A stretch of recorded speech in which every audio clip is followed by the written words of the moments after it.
April 15th. It's a beautiful sunny day, not a cloud in the sky.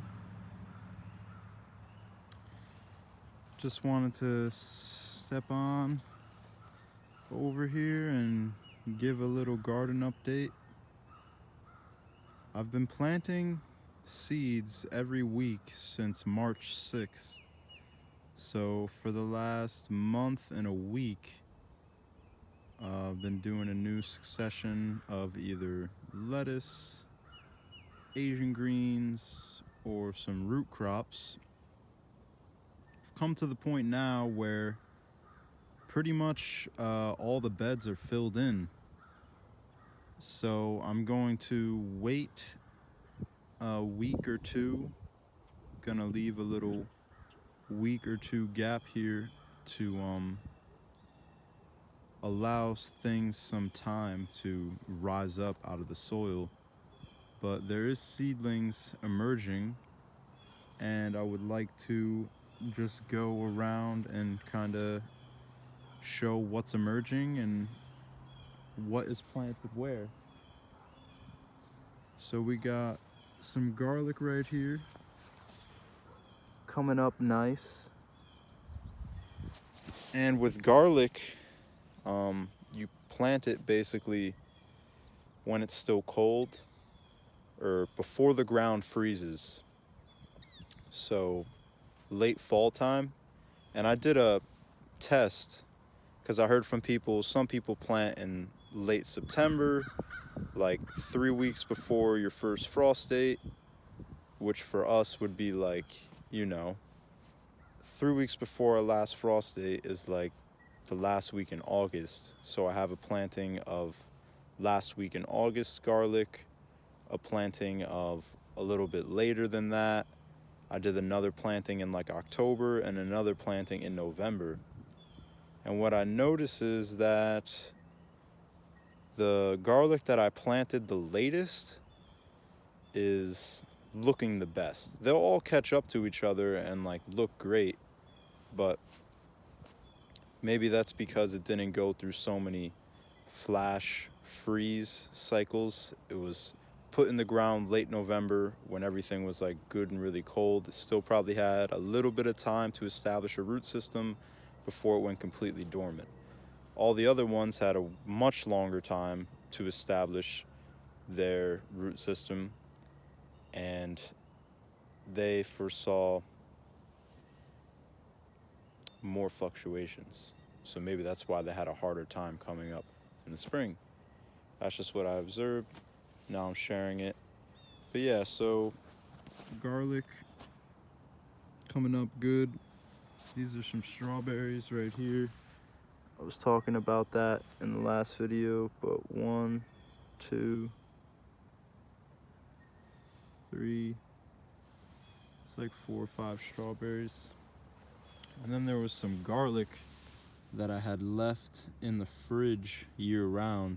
It's called like the practice of well, not the practice of, but it's called vernalization. So it's where you trick the garlic into thinking it went through a dormancy period. And the idea is that it will sprout and you'll still get a full head of garlic. But if you didn't put this in the fridge over winter and just planted it now, just like some regular garlic now, you would only get baby garlic. It would take like a full another season to get a full head. So we got some radishes coming up right here.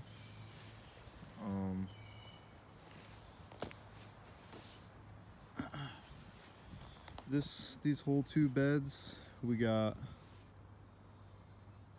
Baltic rose potato, seed potato from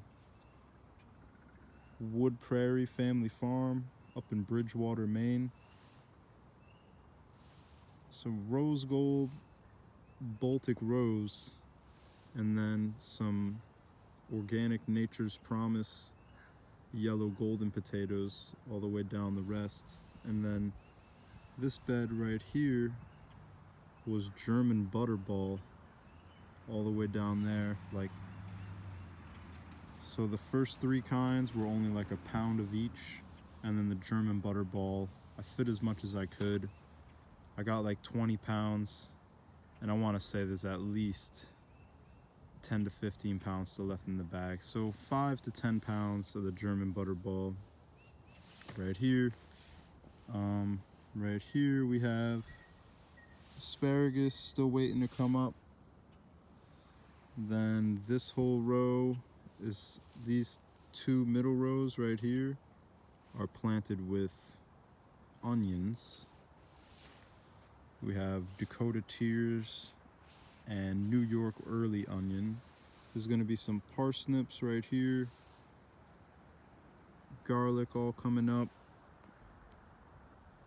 that row right there, and each planting is a different kind of garlic.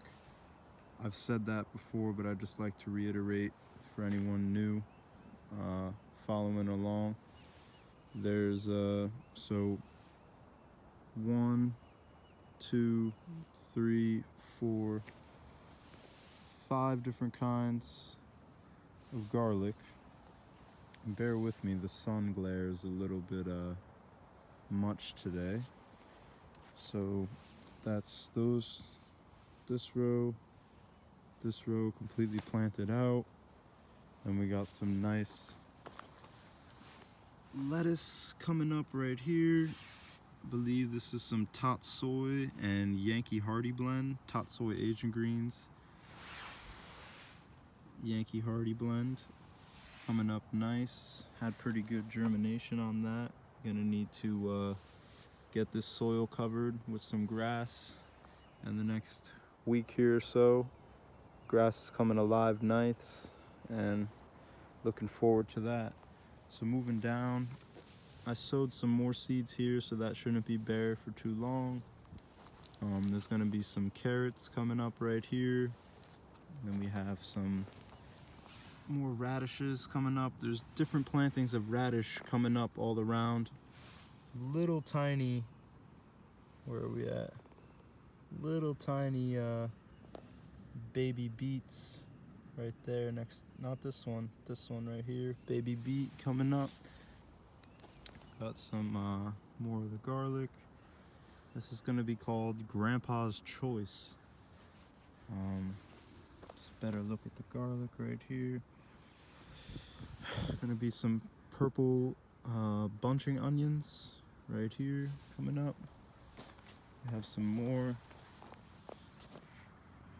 greens coming up right here. There we go. Some Asian greens.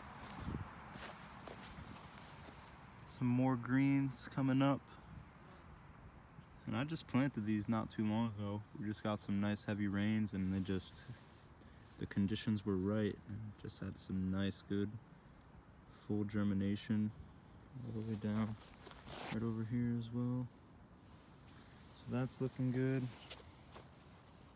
Some more beets coming up right here. Right there. Beets trying to come up. Got the more garlic.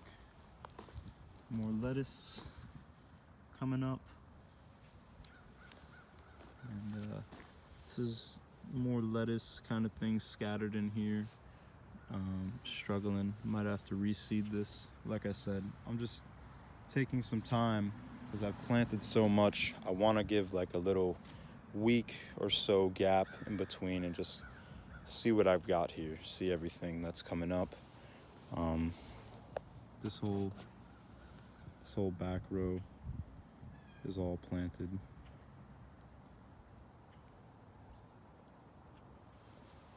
More radishes coming up, German giant radishes, some turnips and carrots in here as well. Parisian carrots. Don't see any coming up yet. Carrots take a long time to germinate and do their thing, but then it goes into the cylindra beets, and the little tiny beets are coming up. It's hard to see right there. Yeah, see a little greens. Those are beets coming up, looking good. And we got some oregano. I don't know if it winter killed, but I read that it could perennialize in up to the zone that we are in, zone 5A. Gets down to like -20, -25, and then this German giant radish planting is looking nice. This is with the 1-inch on center planter. So this whole row is coming in nice. The radishes take the shortest amount of time, so that's why a lot of radishes are coming up. But it's cool to see the beets are coming up, the lettuce plantings are coming up, so that's good. More radishes. It goes into German giant radishes, purple plum radishes, cosmic purple carrot, more garlic, cilantro, and then parsnips. Those will be a while. And then yesterday, oh, this is what happened. I planted 35 tomato plants. You can all see them. They're really sad right now because we got some crazy torrential downpour rain, and really just, they didn't die yet, but it's gonna get down to 30 Saturday night, and in which I may or may not cover them. Basically, I started my tomato plants too early, and that's okay. But last year, I put a tomato plant out. It was kind of a similar situation that we just had right now. It was like 72. I put it out. It was nice for a few days. It ended up getting down to 27 and snowing. And then sometime in May, the tomato re-sprouted and grew. But these ones are a little bit more farther along than that tomato that I had put out last year, so they might not have enough time to recover. I feel like if they were a little bit younger, that would have been better, because then they would have that time to recover. But they're like 6 weeks old right now. They're about to put on flower. So when it gets cold, it's gonna shock them. And we'll see what happens. Whatever resprouts will resprout, and definitely be saving seed from that, because that will be a very cold hardy tomato. But hey, you live and you learn. And I'm thinking about just starting like 18 more tomatoes instead of 60, now that I actually know like how many fit in the space that I was trying to use. But yeah, so it's okay. Springtime is here. It's early spring. Looking forward to seeing the season progress. Right now is the time where it's just like, you're just like stuck in limbo, how they say. It's basically just like you gotta wait for temperatures to be ideal and then stuff to start growing. But as we keep on getting these cold fluctuations and dip downs, that just kind of keeps shocking everything and delaying everything. But I know within my heart, by July, this is just gonna be a big mass of green. And from when you look at it now, it's gonna be like, whoa. So, one love wholeness. We got the mounds. The grass is coming alive, nice. And yeah.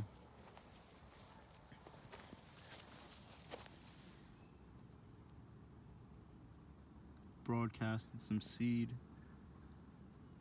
on a lot of these mounds, just so there would be something growing. One of them has cabbage. Another one has some more radishes, some kale. So things are growing. Just, it's gonna take a little bit of time and patience. But the potatoes are in the ground, that's big. The garlic's coming up. The greens are coming up. Radishes, beets, carrots are still gonna be a while. And tomatoes are in a month early. Hey, That's just what it is. I'm going to meet with a lady today, and maybe we'll have a little bit more space. Jay's grass-fed garden plot #2 to do like a Three Sisters situation, like a nice little plot of corn, maybe squash or a pumpkin with some beans or peas. And then I still have those close to 15 pounds of German butterball potatoes that I need to plant somewhere. So kind of just doing what I'm doing here, a little similar land exchange project. You know, I'll take care of the land, give the owner some crops in exchange. I get to grow some food here and take care of the land with the utmost respect. So One Love Wholeness, that's another weekly update in the books, and we'll see you soon. Peace.